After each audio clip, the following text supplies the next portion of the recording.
Okay, good afternoon, everybody. I'm very pleased to introduce, I believe, one of the last webinar of the month. It has been a very pretty intense month, full of seminars and a lot of guests. And today is actually my great pleasure to introduce Jennifer Dunn from Northwestern University. She's a chemical engineer and she has a PhD from University of Michigan in chemical engineering. She has a position at Northwestern University where she has a joint appointment in the Energy System Division of Argonne National Laboratory. And she's also Associate Director of the Northwestern Center for Engineering, Sustainability and Resilience. She focuses on emerging technologies and she applies mostly life cycle analysis and assessments. And today she will give a talk about wastewater treatment, futures and technologies. As usual, the rules of the games are that you have about 40-45 minutes for your presentation.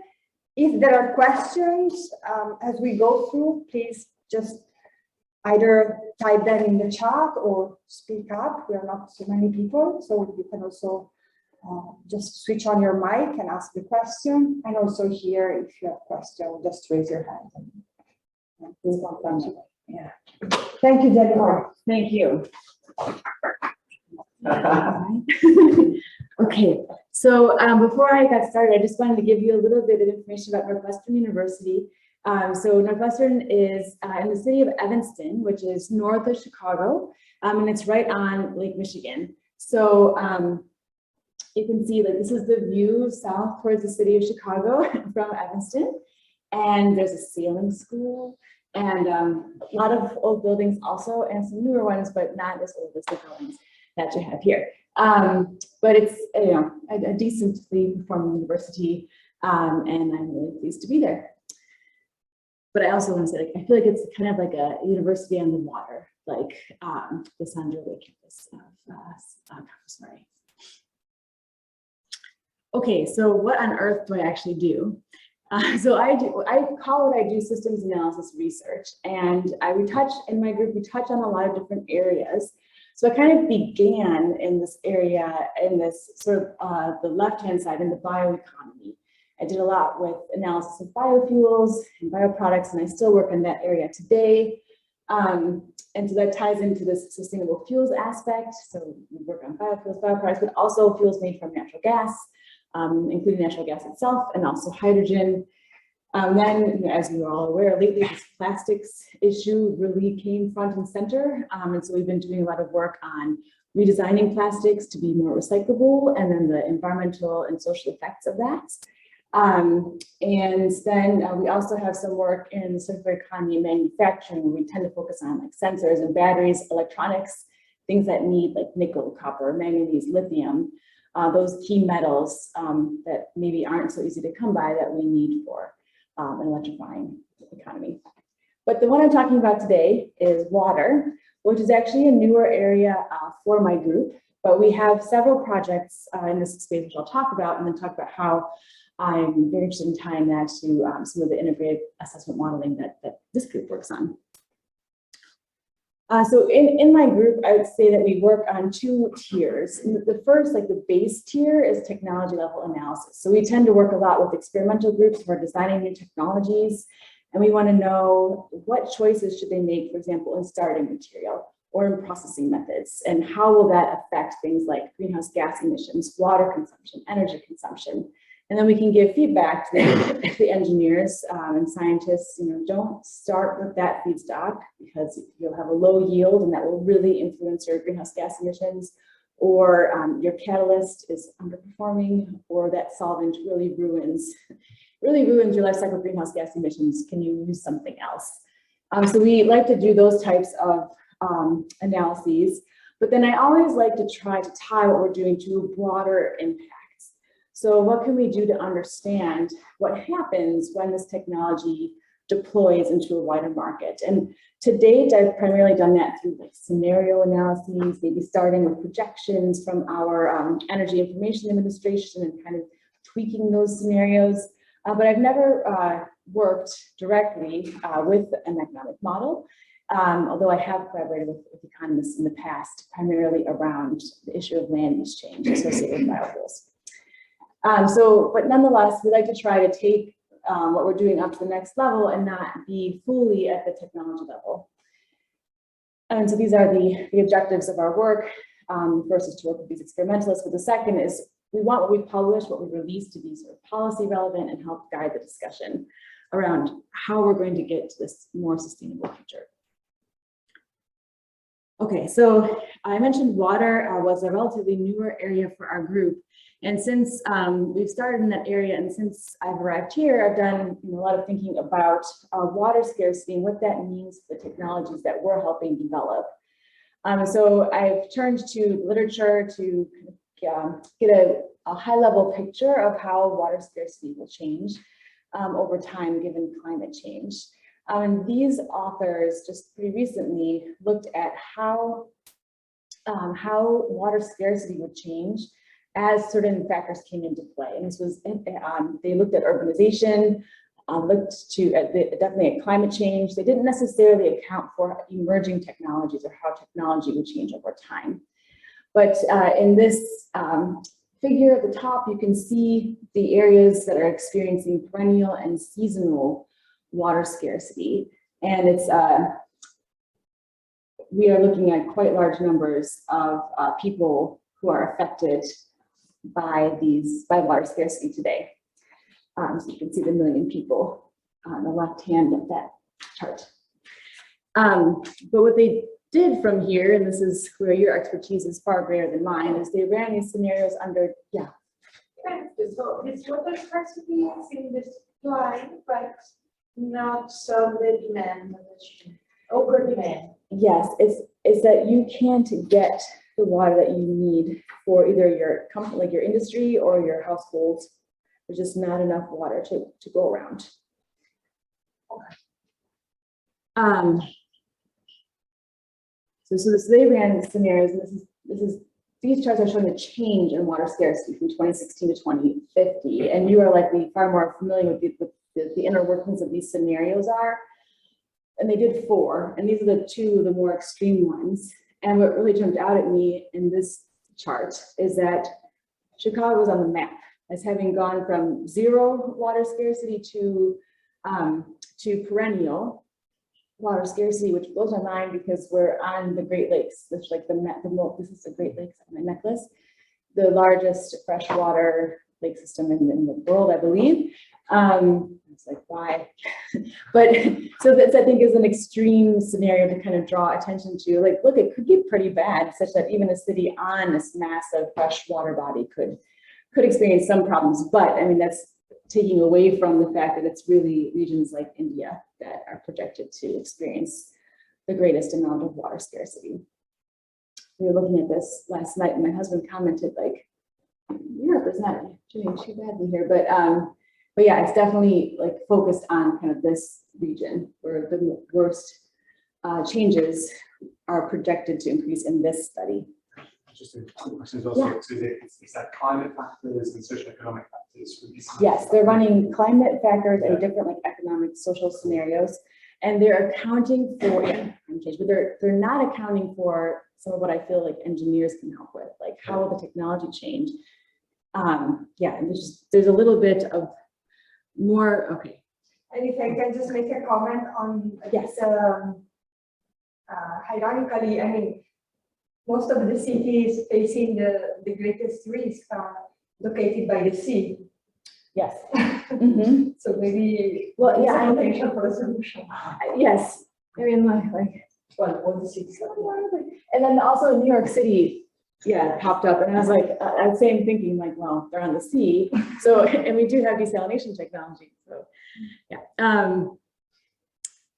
Okay, so we have climate change, we have technology change, but we also have this maybe sort of less apparent factor around changes in policy, and also sort of these targets that are set because more people will want more access to cleaner water. So a different group of authors took into account some of these sustainable development goals that seemingly call for like increased irrigation, and they point out that this is in conflict with other sustainable development goals.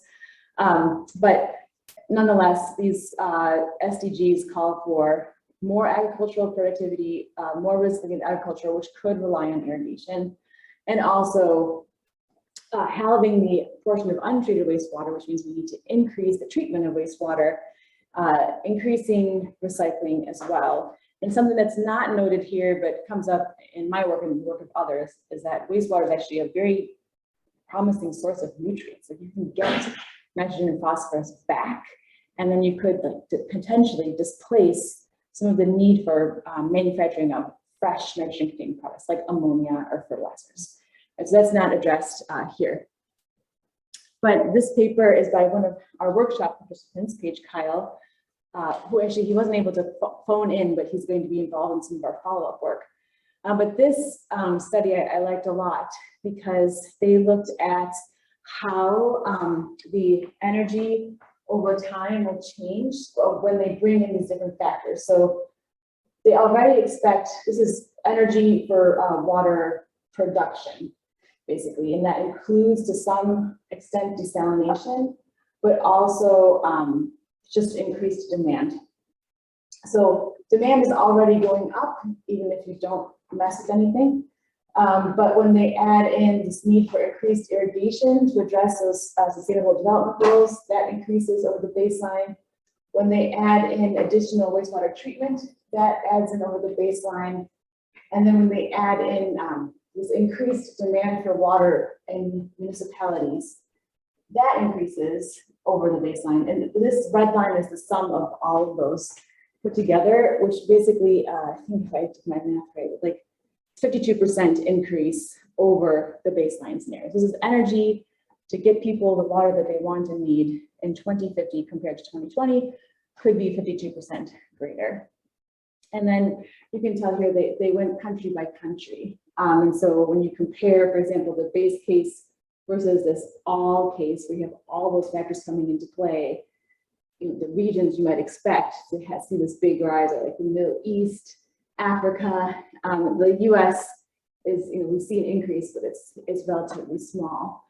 So this highlights the importance of not just being, like in my case, US centric. This is really a global issue, and technology that we're developing in the US or anywhere should be applied, especially in these regions that are going to struggle with water scarcity increasingly in the coming decades. Okay, but so these are, I've learned a lot. I've read more literature in the past 2 weeks than I have probably in the past year because of teaching. But basically, these studies are great, but they're not fully capturing the evolution of the WWTP, which is wastewater treatment plant sector. They either don't account for technology improvement or the need for increasing water treatment standards. Or in this case, they did not account for non-CO2 greenhouse gases from wastewater treatment. And I'll go over why that's important in a little bit. So overall, though, it seems that technology improvement is a key gap in these studies, and that was confirmed by our workshop participants from June 17th. Okay, so I'm going to take a little bit of a bridge to the technology assessments that we are doing in my group, and then try and tie them back to this higher level modeling. So there's been actually a lot of interest in federal funders in looking at the wastewater treatment sector in the US. And that's because it is a relatively meaningful contributor to energy consumption and greenhouse gas emissions in our country. I've learned that in Europe, it is actually much less of an energy consumer, and still trying to figure out why that is. But in the US, 3% of our electricity consumption is due to wastewater treatments. About 2% of our methane and 6% of our N2O emissions, which is kind of a big deal, are due to wastewater treatments. And as I'll get into a little bit later, the wastewater sector is very diverse. There are many, many different configurations of these plants, but there are some key suspects when it comes to where these emissions are coming from. So anytime you have anaerobic conditions and a lot of sludge and bio-based stuff, there are bacteria that are going to convert that to methane. So you see that showing up even like in the sewers before the wastewater gets to the treatment plant. There's some methane being formed, and this top flow chart has to do with centralized wastewater treatment plants. So like, you know, in Chicago, we have some massive treatment plants. So these are characteristic emission sources in centralized treatment. This secondary treatment is often biological, and so there's little microbes eating biomass, making N2Os. I think my next slide is on like the how of that, and also making methane. Also, those things need oxygen, so there's like aeration going on, and it can be like up to 50% of the electricity consumption at a wastewater treatment plant is that stuck. So there's interest in like, do we have to do it that way? Can we do it a different way that doesn't require so much aeration? Following secondary treatment, both of these steps generate sludge, basically like solids, and some of that gets sent away to a landfill, which I didn't capture on this very simple figure. But there's some thickening that goes on that also releases methane, and then depending on what you do with your sludge, that can also release methane and N2O. But I was trying to find like a generic figure for this, and like no one made one because there's so much diversity in these processes and where the major emission sources are. So this is centralized. I have lagoons and septic tanks kind of floating out there. So those are decentralized treatment methods that are more common. We have some in the US, but they're also more common in developing nations. And those can be very large sources of emissions. In fact, even in the US, where we have a lot of centralized water treatment, I think it's the lagoons are like 41% of our methane emissions. So it's still a very big deal in the US. That's good. Yeah. The question is it possible, because I mean, I guess these methods where it's not being controlled, it's not being centralized, they don't have any energy consumption, it's sort of have like that idea of like, does one of them have like larger net emissions because of their energy use versus just the no energy use? Exactly. And so we think this is one reason why in many models, like I'll show you in a little bit, but like many models don't include the energy consumed in wastewater treatment, because if you're using that, it's like no big deal. It's not a big energy consumer, but it would still be important to capture the methane and potentially the N2O, depending on what's being done. But I think because it might fall under the radar for some models because it's not a major energy consumer. But as we kind of went over, that could definitely change in the future if people, if this demand increases and the water quality treatment standards go up. But sorry, just to make sure I understand. Yeah. Because the secondary treatment from what you had in the slide does use energy. It does, yes. But I think this is like in a decentralized system, it wouldn't be there. And I think I'm still learning about countries like Brazil and whatnot, but I don't think this might be more common in Brazil, but other countries that are kind of not as developed as Brazil, it might stop here, or it might just be those two. Okay. Yeah, I was about to ask, like, also when you have an increase in the regulation for water, so could it be the case that in some countries you just do the primary treatment and you don't do the secondary? Yeah, so the primary is like get the big stuff out, like logs and whatever else. Like there's these big screens, and then they send a lot of that off to a landfill in the US.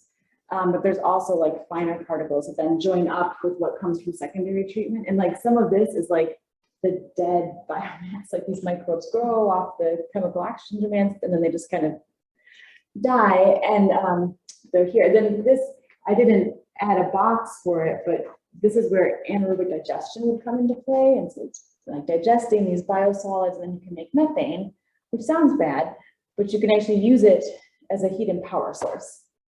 So there's a bunch of papers on like the potential for wastewater treatment to be entirely energy independent.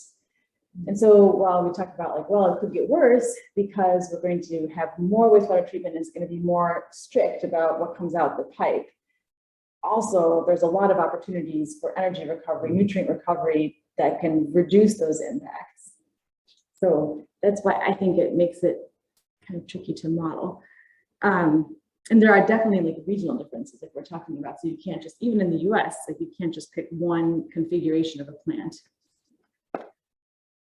So in terms of like these emissions, the N2O emissions in particular, like bacteria are at fault. Because some of them, like ideally you would be going from ammonium to N2, and just like that would be the end of it. But there's these side reactions that can happen, or other microbes come in that prefer to make N2O, and then you have some type of problems with greenhouse gases. So it's the bacteria's fault. But because this is a big problem, there's a lot of people who are trying to work on solutions, right? So this is the engineers. And so I won't get into all the chemistry and biology here, but if we like start up here, this is where we're at today, and we want the oxygen demand to be low, because that means less aeration, less pumping in of oxygen. We want the biosolids to be low, because that means the whole that the microbial processes are being more efficient, and there's less solids to digest down the line. And the other thing we're looking for is the potential to recover energy. So here's where we're at today. The nitration, denitration option gives you lower biosolids and you need less oxygen to do it. This is another option where you're continuing to increase your oxygen demand in your solids. This is what we're working on at Northwestern, and not me, my colleague in civil environmental engineering. His name is George Wells. And this picture is actually from his paper. But here you can see we're starting to get into the realm of energy recovery. And I'll go over two ways that you can do that, which are the focus of two of our projects. So here's the first project. So remember this name is Can Do, and we're recovering nitrogen, N2O, which can decompose to N2, but we're also, there's another variation of it that you can get back, phosphorus. So we're thinking like, okay, how can we make this more energy efficient, a net energy generator for this whole process instead of a consumer? And so what we did was a couple of things. So we're working, here's the primary treatment again. And one kind of novel component of this system is to have a solar steam system that takes this water coming from here and basically uses evaporation to get the water out and the crud away. And so then you could potentially have water that could go straight to distribution from that. But meanwhile, you want to get back the nitrogen and phosphorus that was in that water. And that can go to this microbial process of CAN-DO plus P that consumes electricity. You can send water can come back from this process. But this is the key part.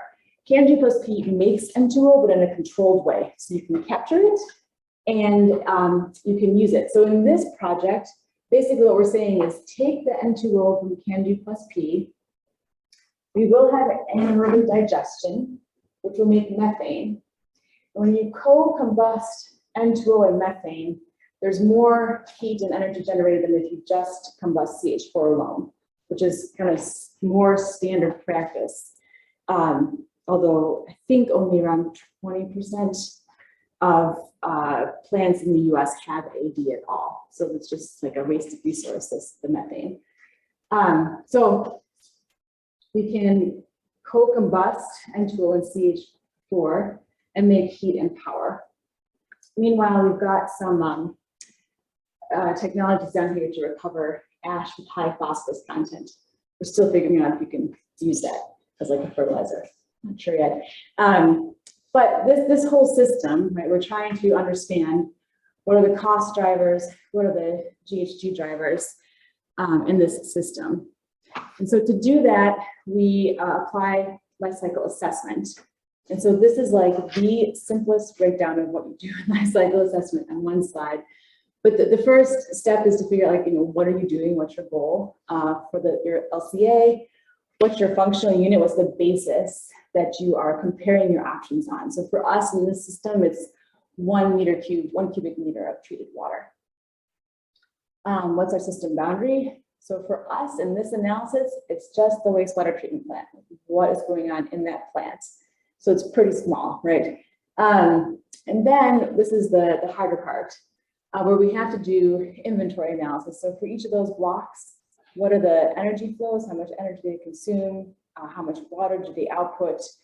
Do they consume other chemicals? We keep track of all of that. Sometimes we need to build a model to of that technology to estimate those numbers. Yeah. Just one question. I mean, these methods are just in the context of a centralized system, or is anything there, for instance, for the septic tanks, for example, that, is this technology also applicable in a decentralized? Okay, the technology, this technology would have a very hard time in a decentralized system. Okay. Because you need to do kind of more purification before you can get it to the point of doing the can do. And in fact, one question we have is this is going to be really concentrated, and today it's untested how well that technology does with concentrated wastewater. So there's a lot of, and it's a microbial process, so it's kind of fussy. And so in a lagoon or something, I don't think that it would necessarily work, but it is an intriguing question of how decentralized can you get and apply this technology? But for lagoons, for example, basically you just want to cover them and capture the methane and then either burn it because CO2 has a lower global warming potential, or capture it and somehow use it. So that's the low-hanging fruit for lagoons anywhere. Yeah. And septic tanks, I think it's mostly about just checking for leaks and fixing them. Like in a natural gas system. Okay, just more duct tape. I'm joking, but yeah. So that's relatively low-hanging fruit for countries that have regions like ours that have that, is cover it, collect it, and either burn it or use it. Just a quick follow-up. Yeah, covering the lagoons as well. Is that then ecosystem impacts potentially from trying to do that thing as well, or are there ways people can do that? Yeah. You can do it. What I don't know is do you need a liner, that type of thing? Exactly. What do you need to cover everything? I'm imagining a big. And is it somehow become a safety hazard? Okay. Because if you've collected, so I'm sure that there are companies who I'm sure do this all the time, but I think those would be two of the concerns. Is that currently done? It's done in some places, yeah. But because in the US it's 41% of the methane emissions, I think even in the US it's not done to the extent that it should be done. But right now, there's no reason why anyone would do that. If you're a relatively small community and you have a lagoon, no one's making you put a cover on, and it just costs money. So there's no driver there. So my group, we just we just submitted a paper on non-CO2 GHGs and carbon markets, and there's no if you're a community, you can't necessarily cash in on that. You can't. Yeah. But maybe someday, when our paper comes out, I'm sure that every politician will read it and will be set. Okay, so these are some example results, right? So they're preliminary. If Michaela, who is the postdoc who did this, she's wait, don't show that yet. I'm oh, it's just to illustrate the point that this is the type of thing that we do. So we take for the techno-economic analysis side, this is per meter cubed water treated and cost. And we're comparing against a baseline wastewater treatment plant, but this turned out to be hard than we thought because there's more than 40 configurations. So Michaela said, well, how do I pick one? And I said, well, let's just go with kind of a common, pretty low tech configuration, because low tech is going to be low cost. So that's what we did for now, but this will have a range eventually. So you can see some of the driving costs, like sludge hauling and landfill. That cost turns out to be the fact that this is a large cost does not necessarily translate to a big GHG impact. Where on the other hand, it's hard to read these colors on the screen. The release to the environment here, that's not really a big cost, but there can be dissolved methane in the water. So when you put it back in the environment, the methane just evaporates and then it's an emission. So what we're looking for is, this is cost, GHGs, and energy. We want to see that we're doing better than the baseline. And so we compare the baseline to where we are today. If I went to the lab today inside George, Seth, Junhan, like, where are your technologies at? What are your, like, how much energy do you need for the evaporation? How much emissions are you seeing of N2O? That's where we'd be at today. And this is actually mostly estimated. And this is where we want to get. So you can see, like, at the end of the day, right now, we're more expensive than this system, which is primarily because these solar evaporators are kind of expensive. But our target is like we would need less of the fancy material to achieve the same type of evaporation efficiency. So we're trying to get better than the baseline. So cost-wise, we're looking at least even. And again, this is one of the lower cost options. So costs could actually be higher. For GHGs, we're doing better already where we are today. And for energy, we could, because of the combined heat and power, we could have extra electricity to export. And so in life cycle assessment, you get to take a credit for that. So we take kind of a, you can see that, right? This is a credit, GHG wise, for the fact that we are displacing heat and power with what we're making from our combustion of N2O and methane combined. So this is the kind of thing that we look for, and we can give feedback around costs, which is not always the same as emissions drivers. Energy and emissions drivers don't always have to be the same. And like one of our key takeaways is like those solar steam evaporators are very large and expensive. So can we like make them smaller somehow? So this is the strength of the type of LCA that I normally do, which is called attributional LCA. In attributional LCA, you want to say like, you know, this is my thing I'm making, and this is the share of greenhouse gas emissions like that it is responsible for. But there are definitely weaknesses to that, which I will go over in a little bit. This is the project that brought me here. This is, if you go back to that can-do process where we're making N2O, in this project, we're thinking like, what can we do with that nitrogen? What can we make from it? Can we make animal feed? Can we make chemicals? We're not just going to burn it. Basically, we're going to do something with it.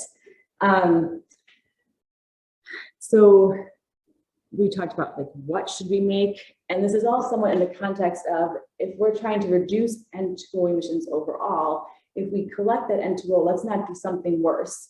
So we tried to think about the N2O mitigation potential of what we would do with the N2O.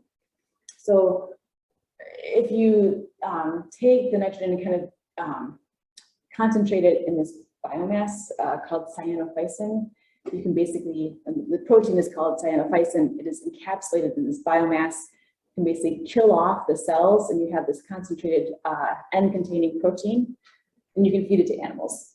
So this could displace the need for conventional agriculture, displace some and basically could increase the nitrogen efficiency a few percent over the baseline.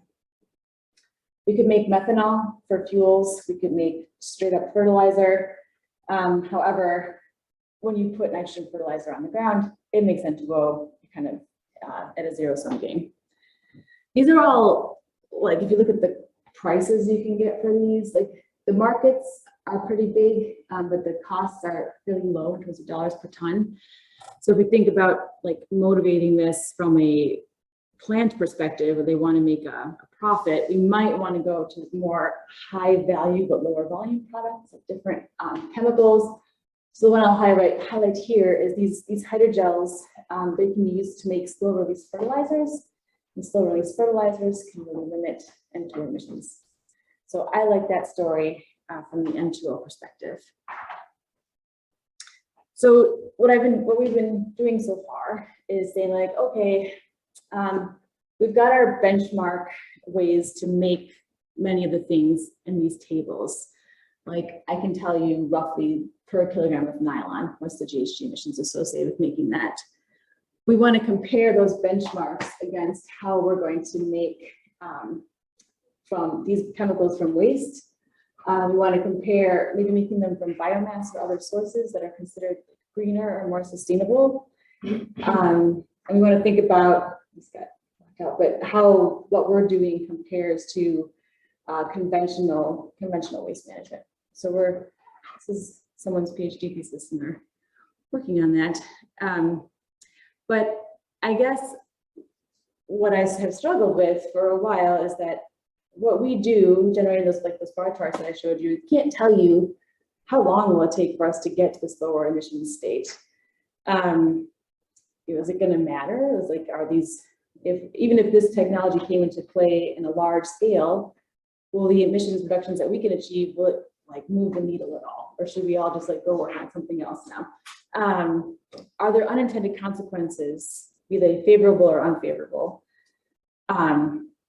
Regional differences, we're not capturing that at all right now. And then, as I mentioned, you can get back nutrients. So if we can get back nutrients, and there's some interplay between the wastewater sector and then more back to the energy sector in terms of limited need to make more nutrients. Like I can't do that right now with the way I do my analyses. Can I ask you a question about the technology development? So the first point that you had about like how long will it take for these new technologies to spread and be used? So it seems it's actually quite interesting that even for a very specific process, you were saying there are many configurations, and even for a very specific configuration, we have several steps and processes which can be improved in terms of technology. So do you have a good understanding of the stage of development of these different technologies? I guess some of them are still at the laboratory phase, and some others more a matter of diffusion. Yes, exactly. So I think for the methane control technologies like anaerobic digesters, they exist. We can use them. But for some of the N2O control technologies, like all those arrows, those are much newer, and they're like, there are a few demonstrations, I would say, as opposed to a lot of people trying them out. And again, I feel like there's also some interplay with like, policy and, the wastewater sector, I'm learning more and more, is extremely risk averse because they have this tiny, like they need to be able to make some money in selling people water, but they're not for profit. At least in the US, it's not for profit. It's part of a municipality, and we're trying to keep water costs low. So it's, to me, the wastewater sector, for example, is a lot more complicated than like, let's say ethanol plants, which I've done before. Like there's kind of like a way you make ethanol from corn. And that there are some variations, but it's less varied, I would say, than the wastewater sector. Okay, so this is where I kind of got interested in trying to do like some economic modeling or other modeling that could depict the spread and the impact of these technologies. And I think I've kind of addressed a lot of these points. So I'm going to skip this. So I would say like since the fall, Enrica and I and a master's student, Kristen, have been working to understand the status of IAMs and how they treat wastewater treatment plants. And so these are some of the questions we were asking, like what regions are included, what types of energy are included in the model that the wastewater treatment plant would be using. We were very interested in whether biogas production was accounted for, either present or future. And whether energy would, like whether the models quantify how much energy is consumed at these facilities. And then, the methane and the N2O, it's not that they arise from energy consumption, it's these biological processes, right? And so people need to make the like aware decision, we need to include these types of emissions. So Kristen took a look at multiple models. These were the models that included, any of those aspects. So, and you can see like how they vary, right? So GCAN, for example, includes the energy demand, but they do not, for wastewater treatment facilities, they don't include biogas, even though like they're US based and we have maybe a fifth or so of plants include anaerobic digestion and produce biogas. And they do include GHG emissions, but I'm still not exactly sure which ones. So I'm learning. But on the other hand, during our workshop, we heard from Message School Biome, where they are including the energy demand and they are including methane and N2O emissions, and same with gains. But you'll notice gains, for example, does not include the energy consumed at wastewater treatment facilities. So I found it really interesting that like some models include energy, but not GHGs, some were the flip. So it's kind of an interesting mix of approaches, I would say, to the sector. So from what you explained before, biogas production wastewater treatment would be a mitigation technology. Yes, as long as that methane is either used or burned, which is what's going to happen. No, I'm just thinking that those models, many of those models are involved in running these low carbon mitigation scenarios, and somehow, for example, there has been a lot of attention to BECCS technology, like Yes. biomass with CCS, but I guess we are suggesting that they are missing one mitigation technology. Yes, and they put it in. The Gaines put it in anaerobic digestion. It was like the one. Yeah, some of Yeah. them, Yeah. but not all of them. Yes, which the paper was impressive, like that they looked at.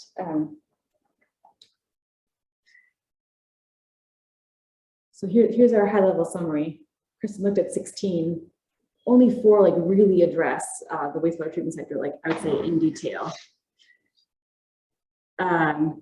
So if we wanted to say like, yeah, it's worth improving these models because we think the demand for wastewater treatment is going to accelerate. The treatment standards are going to get tighter. You know, what do we need to do to improve these models? And so these are some of like the shopping list, I guess, of information that we're after. And I just wanted to raise this point again about water standards. So this is from a pretty recent report from the U.S. Environmental Protection Agency, where they talk about like we need to get more NNP, nitrogen and phosphorus, back out of our wastewater. And they looked at lots of different options to do that. But you'll notice as it like this is kind of like the most aggressive approach to getting the most nitrogen and phosphorus out. The energy demand, electricity demand keeps going up per meter cubed of water treated. So they recognize in the report, and I saw one from the UK also, it was like fourfold increase or something like this to improve nutrient recovery. In the report, they recognize, EPA recognizes that making these types of rules they're not made yet, would increase the energy consumed. And so then you're stuck with this trade-off of like, what's more important, get the NNP back or just leave like the wastewater sector energy intensity as it is. At the same time, this report didn't touch on things like, do we want to get more pharmaceuticals out of wastewater? That will also incur more energy. And there's a list of, I forget how many, but it's a long list of what's called contaminants of emerging concern in the US, where the different agencies like kind of keep tabs on these chemicals, like how bad are they? I mean, they just now, like months ago, put out a ruling on PFAS, and everybody knew it was kind of bad for a long time. So these things like continue to be integrated into rulemakings, and it's going to influence this sector, like rightly so, because we shouldn't be drinking carcinogens. For our part, we're trying to help develop this inventory of wastewater treatment plants and their characteristics. So this is, we're like on month 6, I think now, of kind of mining the literature that we can find in the databases that are available. And we're going to get to the point where there's a geospatial database of both wastewater treatment plants and water treatment plants that take like surface water, groundwater, and get that water up to drinking water standards. So we will have both. And now that I have spent more time learning about IAMs, I realize that this level of detail is too high for IAMs, but nonetheless, I think it would inform sort of the range of what we're at today in terms of energy consumption and greenhouse gas emissions. But a different postdoc, his name is Sabia Sachi, he's been really mining these different data sources. So for wastewater, we have this Clean Watersheds Needs Survey from our EPA, which tells us like how much water is processed in different communities, and it tries to project what their need for new infrastructure will be. And it's kind of to help, like the intention is to help Congress see where the investments are going to need to be and how big are the investments, so that funding ideally can be allocated to this need, which is obviously very important. And then there's also an industrial wastewater treatment technology database, and there are various reports that he's been using to pull in data. So this is a mess, but basically I mentioned that there are around like 40 configurations of wastewater treatment plants in the US, and we're coding them. This is a coding system that was generated by this entity, the Water Energy Research Foundation. But these plants vary in terms of how are they dealing with sludge, how are they dealing with this is biological nitrogen removal, so the steps that emit N2O, for example. So there's quite a variety, and it's actually really difficult to characterize the smaller plants. So we're struggling with that a little bit, but the big ones, I think we're nearly there. And we're generating a database that has these different metadata pieces of information, such that eventually we will be able to have that geospatial database that's searchable. And what Department of Energy wants to do is they want to say, like, this is our baseline. So we have that one little bar chart baseline. They want to really understand the baseline. And then when they fund people to do research that's going to reduce energy consumption, they want to know, like, they want you to be able to explain how you're going to do better than what's out there already today. So I talked a lot about methane and N2O. Like, there's no one place we can go for this information, and a lot of it is just emission factors, from the IPCC or from our EPA or from other models that others have developed. So it's still like kind of a hodgepodge of emission factors that we're applying. Okay, I think I did it. So what's next? So basically we had a workshop on June 17th. We had about 20 people come, and that workshop somewhat confirmed some of the sort of gaps that we saw from our literature review, and also like really helped me understand better the work that is being done right now. And so we had eight co-authors sign on to this paper that is like now needs to be written. So we're working with them to get that done. I'm like afraid to go home because then it's still summer. And then I think this question of competing aims of improved access to clean water, plus nutrient recovery, plus like water scarcity and urbanization means there's going to need to be more wastewater treatment overall. Like, how will that influence the sector, along with like accompanying policy, like maybe doing a better job with carbon markets, although that's not my strength, I just see that need. And then we're also exploring the possibility of doing some modeling, potentially in collaboration with Ian Suing or maybe others as well. So that's what's next. I'm on the acknowledgements part. This is my research group, and some of you may recognize Kristen. She's the one who came, was here for a few days. This is in much colder weather in Chicago. And the students in green are students who are involved in, and I should have put Michaela's name. So the students in green are students who are involved in water analysis in some way, plus Michaela. She is the generator of the bar charts. So this building here, it's called Tech, and it's one of the biggest engineering buildings in the US. Like, we have like all the engineering departments in there, and it's kind of cool because it ends up making things very interdisciplinary, which is kind of nice. Okay, and then these are my acknowledgements, including our sponsor, the NSF.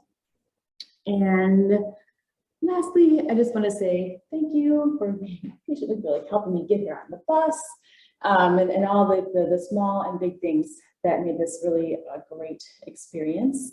And I would be happy to reciprocate with anyone who'd like to come visit in Chicago. I recommend like September. Just September. September, May, June.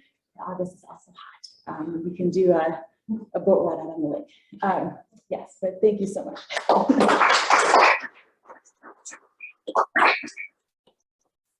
Yeah, no, this was actually extremely insightful also for economists and people from other fields. Okay, beside the work on, let's say, more statistically on modeling and how they understand how models are dealing with this technology, I see also there's another area in which you see a potential for some work to be done, like in collaboration, let's say, with economists or social scientists, which is the role of policy in stimulating innovation and transmission of technologies. Mm-hmm. And this is also a question like, what is your opinion regarding the potential and opportunity to transfer some of these technologies even across countries? I mean, this is also one of the big topics. Yes. Technology transfer.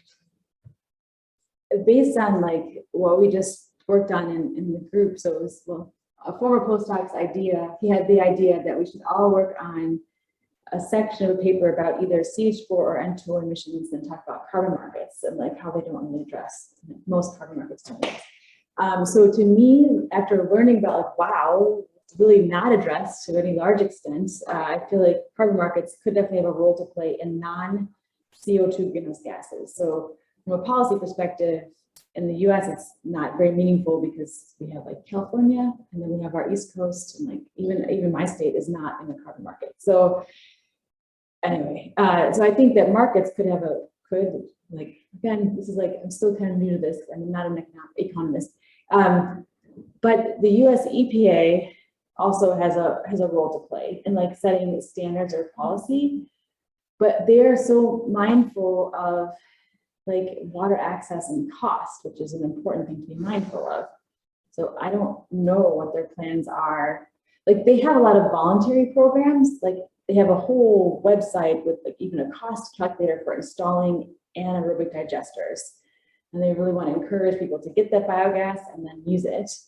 But there's no policy requiring them to do that. And honestly, policies in the US are really hard to come by these days. So I don't have any high hopes for our country at the moment. But, you know, like Israel, for example, right? Like major desalination research and hub. So Northwestern, we have another project with Israel where we're focusing on wastewater treatment and desalination. And so then the hope, it's jointly funded by our Department of Energy and a government agency in Israel, whose name I forgot. But the idea is there to like, you know, do tech transfer.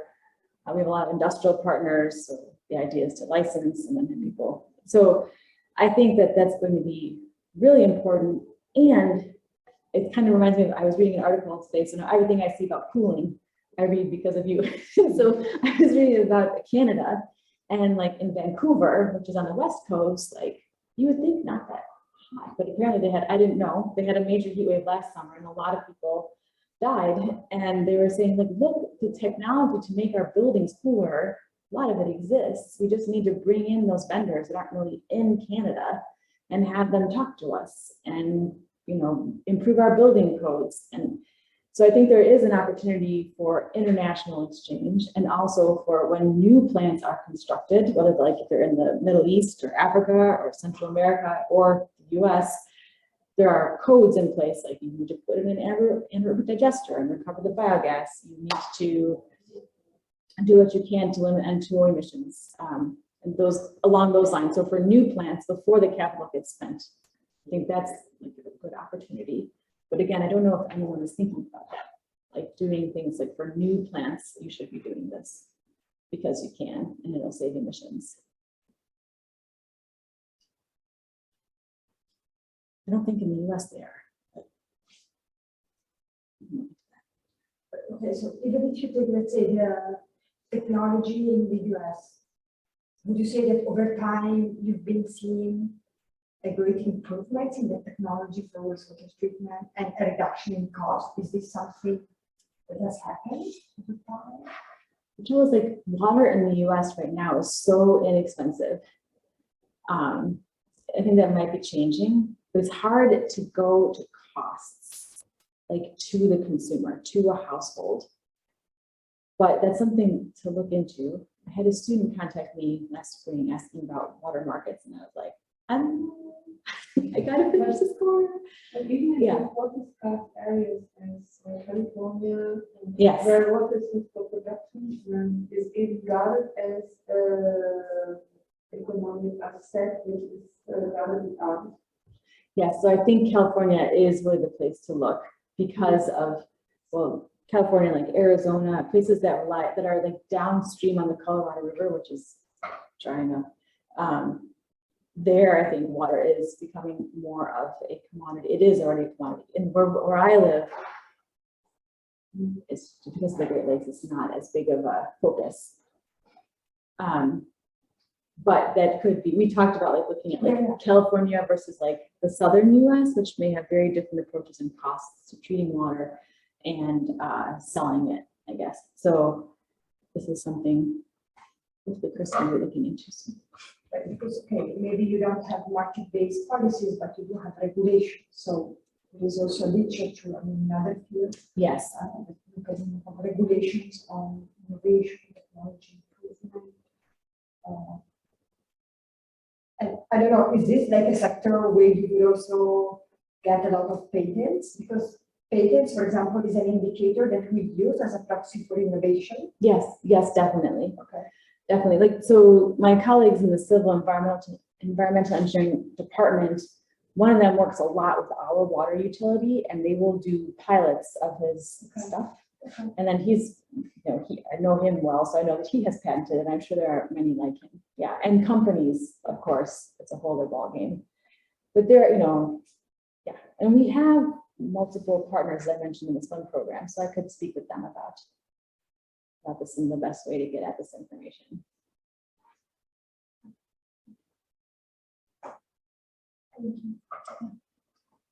Thank you all again. Thank you.